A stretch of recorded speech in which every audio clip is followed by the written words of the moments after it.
आज आमच्या शिवसेनेच्या सर्व महिला नेत्या इकडे दुर्गा संवाद दौरा म्हणजे महिला सेनाचं कसं वाढवता येईल, महिलांच्या समस्या काय असतात सगळं जाणून घेण्यासाठी आलेल्या होत्या। तर आज आमचं बऱ्याच दिवसापासून मानस होता की आमच्या अंगणवाडी सेविका असतील, आमच्या आशा वर्कर असतील, सीआरपी भगिनी असतील ज्या शहरात काम करतात आणि शहरामध्ये बऱ्याच भागामध्ये आपला वाढीव भाग आहे, स्लम एरिया आहे, तिथून महिला शासनाच्या काही योजना असतील, फॉर्म भरायचं असेल, त्यांच्या काही अडचणी असतील, ह्या प्रत्येक ठिकाणी जाऊ शकत नाही, दारोदारी फिरू शकत नाही। मग ही संकल्पना कधींची मनात होती। आदरणीय एकनाथजी शिंदे साहेबांच्या आशीर्वादाने, गुलाबरावजी पाटील साहेब यांच्या मार्गदर्शनाने, आमच्या शीतलताई म्हात्रे असतील, संगनाताई घाडी असतील, आमच्या सुशीबेन असतील, आमच्या निशाताई अत्तरदे असतील, शोभा मावशी असेल, आमच्या सगळ्या महिलांनी आम्ही ठरवलं आणि आम्ही एक गाडी घेतली। त्या गाडीमध्ये लॅपटॉप, प्रिंटर आणि शासनाच्या योजनेचे सगळे फॉर्म हे आठवड्याभरात जिथे जिथे आमच्या आशा वर्कर किंवा सीआरपी कॉल करतील तिथे तिथे जाऊन, जागेवर जाऊन 10-10, 15-15 महिलांचे प्रस्ताव तयार करतील आणि त्यांचे शासनाच्या योजनांचे फॉर्म भरतील। त्या गाडीला मी योजना सखी नाव दिलंय। त्याच अंतर्गत तुम्ही ते बघत असणार की लाडक्या बहिणींनी मिळून 100 लाडक्या बहिणींनी मिळून एक केटर सुरू केलेलं आहे। त्याचं नाव दिलंय बिग ब्रदर, लाडक्या बहिणीच्या हातची तिजोरी।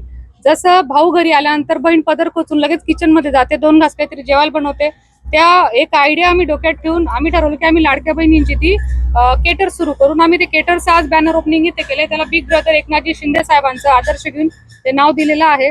ते केटर्स आपल्या जळगाव मध्ये गेल्या वर्षभरापासून काम करत आहे। विविध शासनाचे कार्यक्रम असतील, प्रायव्हेट फंक्शन असतील, तिथे लाडक्या बहिणींच्या हातचं जेवण आणि रुचकर जेवण असं आम्ही तिथे पोहोचवायचं काम करतो। त्याचं बॅनर लॉन्च आज आम्ही इथे केलं आहे। नेत्यांकडनं हे सूचना करण्यात आल्या की जास्तीत जास्त महिला संघटन जोडायला पाहिजे। जास्तीत जास्त महिला ज्या आहेत त्या आता भविष्यामध्ये 50% आरक्षण आहे, महिलांना बरोबरीचे सगळे अधिकार मिळाले आहेत आणि समाजामध्ये, राजकारणामध्ये महिला ही खूप सक्षम झालेली आहे।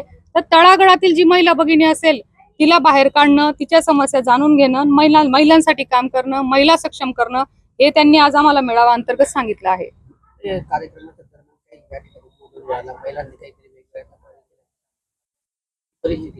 हो, थोडं झालं की आम्ही वरती कार्यक्रम चालू असताना आशा वर्कर जे असतात ते शासकीय असतात, त्यांना आम्ही शिवसेनेच्या कार्यक्रमात नाही घेऊ शकत, म्हणून आमची गाडीची ओपनिंग झाल्यानंतर त्या जेवायला बसल्या।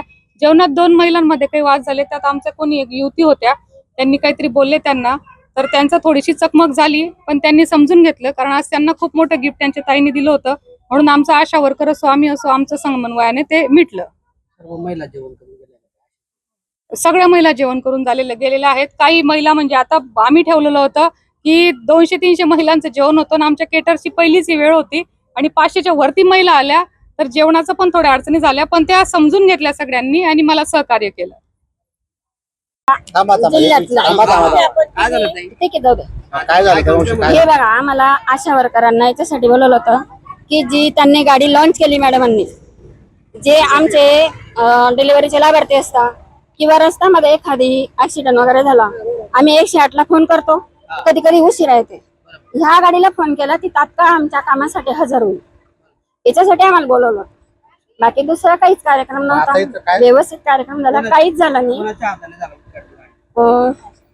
नाही, आशा नाही, त्यांचं नाव काय, आशा वर्कर होती आणि आपल्या ताई होता निलंबन, त्यांच्या हाताने